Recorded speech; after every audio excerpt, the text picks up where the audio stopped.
Vždy keď sa mladý sršeň prvýkrát osmelí, tak váha či ju pichne alebo opelí.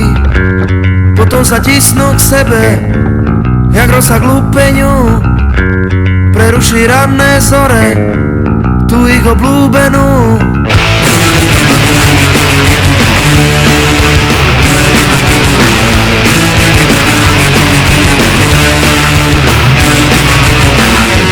Vždy keď sa mladý chlapec vyťahne pred druhým, tak ide priamo na vec, susedom za kurín. Na chvíľu bude hviezdou z tých, ktoré vyhasnú. Sršňou vypáli hniezdo a tie ho napadnú.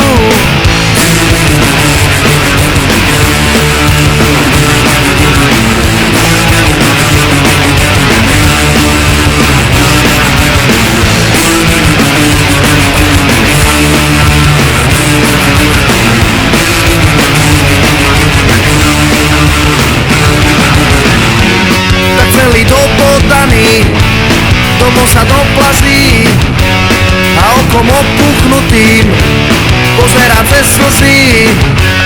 A hneď sa tisne k mame, jak rozsah k lúpeňu.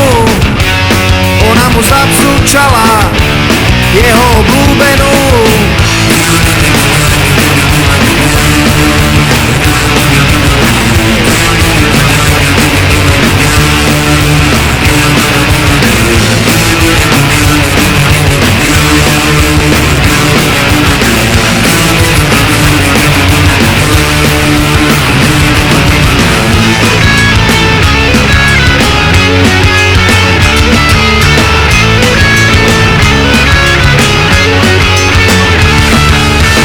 Človek napadnutý slušným bodavým tarabulu z drátu automaticky začína rozhadzovať rukami a backendom forehandom odráža srčne bodavé tarabulu z drátu na všetky strany, pričom odrazené srčne vrážajú do okolitých stromov a silnými nárazmi sú usmrtené.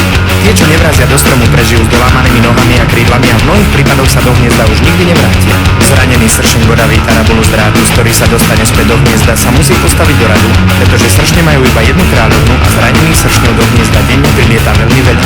Ak sa chce nechať poľutovať svojou mamou, jeho šance sú mizivé. Preto ho poľutujme aspoň my.